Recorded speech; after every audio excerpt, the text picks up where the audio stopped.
Coach Stein, we'll open it up to you for our opening statement. All right, thanks for being here. First, I want to make sure everybody understands this and knows this, but the NCAA has notified us that Antonio Berry has exhausted his college eligibility. So we pursued every single option that we could for him. He's a great person, great player, and we wish him nothing but the best moving forward. On a positive, Alex Afari has been cleared to practice with our team based on the guidance from our compliance staff and the SEC. So his competition eligibility, it remains under review like most of these cases. We're waiting further clarification before he will be permitted to play in games with us this season. But obviously he cares a lot about UK, this place as a whole. And we would love for him to have the opportunity to come back and represent us in the University of Kentucky moving forward. I think he could help our team immediately, and we'll continue to support him. In terms of the scrimmage, I would just categorize it as sloppy.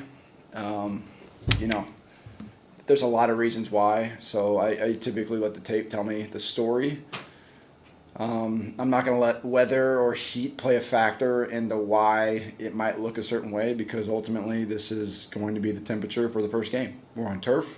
It's going to be hot. It's the first game of September, and so we have to continue to prep our bodies and our minds more than anything about how to conduct ourselves on the football field and to play through being hurt and pain and mental fatigue.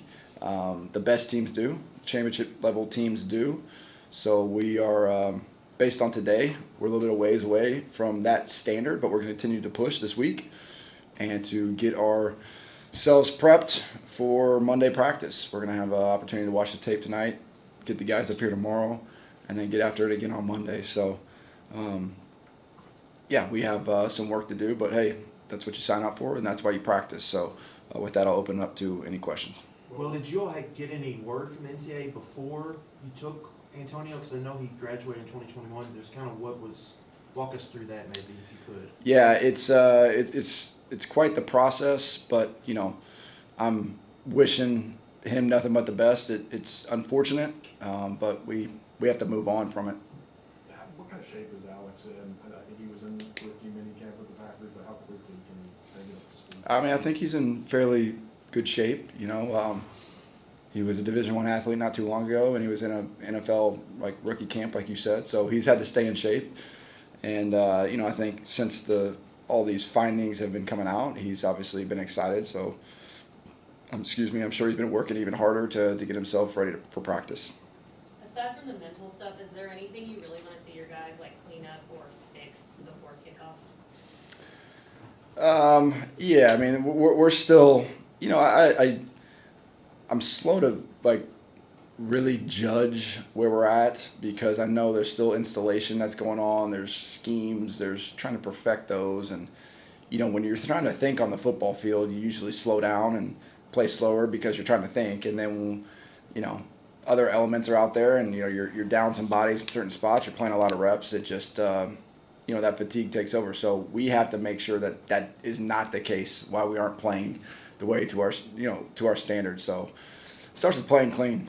And that's really where I think we didn't do a good job of today. Way too many penalties, especially offensively. Didn't sustain drives offensively. Defense gave up some explosives.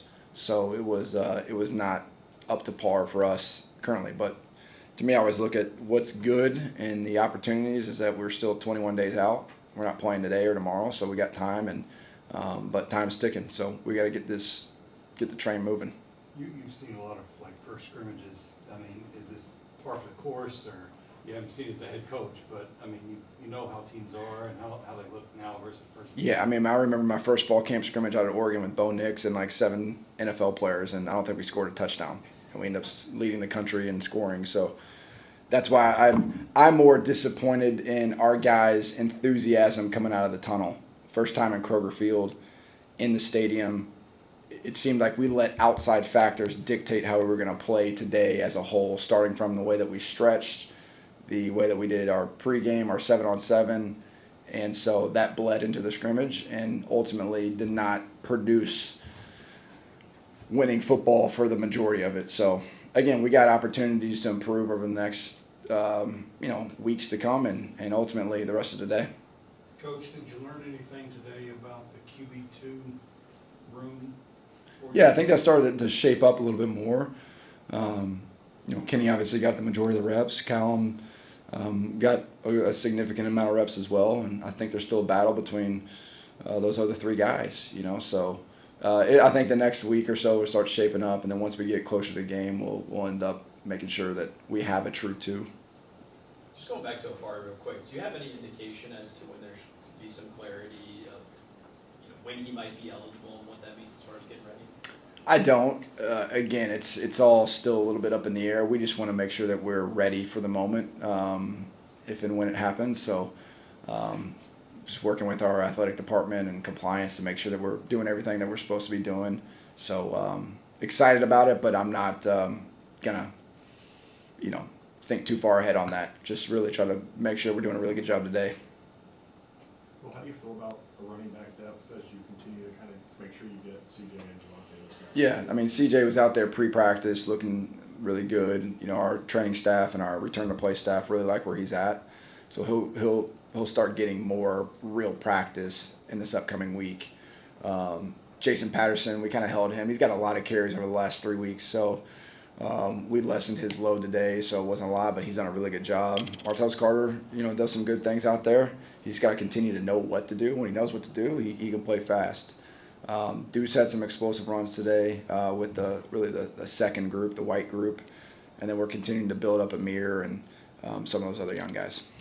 Is there sort of a new sense of urgency because week one's only a few weeks away as to getting things corrected, also not letting guys get think too far and just focus on right now? Is there sort of a new sense of urgency? Yeah, I mean, I think there's always a sense of urgency. I think when I got the job, there was a sense of urgency to change what I felt like needed to be, altered to have a winning program. So, yeah, I mean, there's always that urgency, especially in my mind, waking up at night thinking about practice plans and plays and how can we get better. So, the players feel that. We just got to make sure that there's more than just a few of them feeling that it's the majority of the team.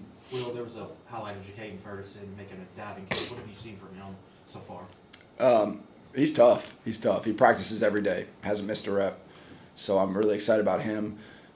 We put him in some different spots and really tested his ability to learn the offense. So he's got a ton of skill, a ton of talent. I think the closer we get to game time, the more we're going to feel, hey, he's going to be at this position and really focus on this in a game. But you have to kind of cross-train, especially wideouts, because you want to play the best guys.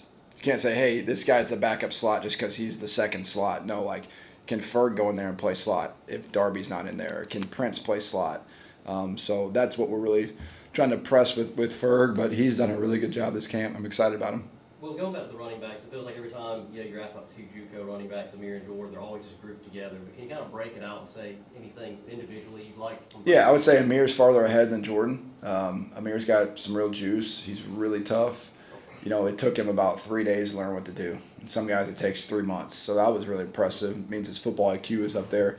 Jordan just got to get into shape. He's a little bit away, but big back, does a really good job out of the backfield. But I would say Amir is currently further along than Jordan just based on what's happened in spring ball. But both those kids, I give them a lot of credit. They showed up. They didn't flinch. They got right in there and it started to work, which a lot of people would shy away from that. Kind of an off-the-field question, but you guys have the Meet the Team event tonight. How fun is stuff like that for you, just getting to interact with the fan base? It's awesome. I mean, they are what makes us go. You talk about a sense of urgency.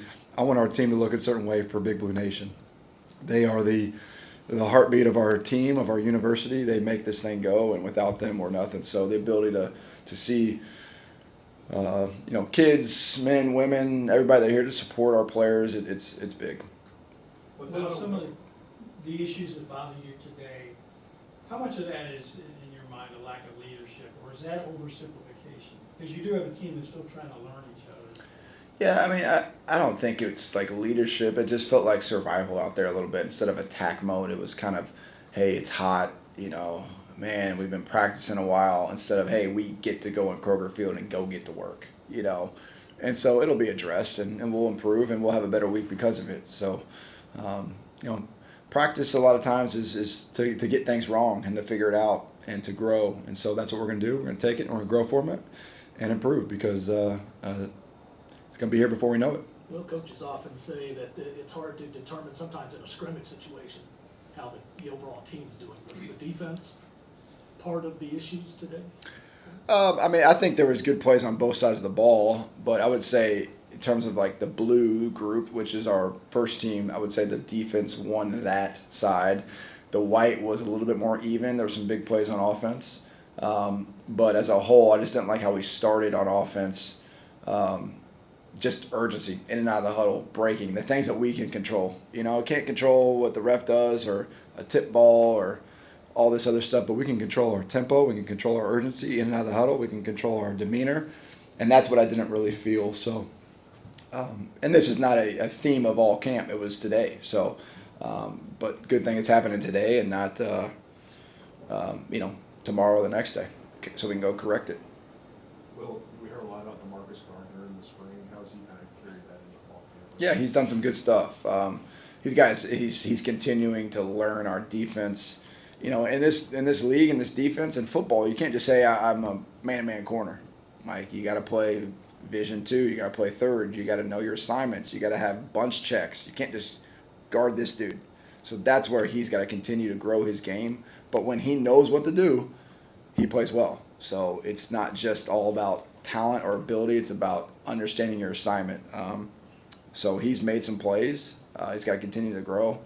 But overall, I'm pleased with his progress, but he's still got to keep going. Well, I guess going back to Antonio, I'm sure he knew this could be a potential thing that would happen, but I guess how is he just doing after learning this? I mean, just like anything, it's disappointment for any kid that's worked a lot to have an opportunity. So, like I told him, he's gonna have he's got opportunities for a career after this too. I mean, he's a good player, so I wish him nothing but the best. He's a great dude, and yeah, it stinks. You saw you had a little opportunity to play college football with a YouTuber that's been Kentucky guy, Bordeaux. Heard you won that game first and foremost. Yeah. Is that a game you play regularly, or is it? No, I did not play it regularly. I grew up playing that game, so, but no, I'm not an avid video gamer. No, I'm not, but I still got it, you know what I'm saying? Still got it, and Bordeaux got it, so we played a half. I got lucky. He might have been taking it easy on me, but no, we had fun. All right, thanks. Thanks. Coach Bateman,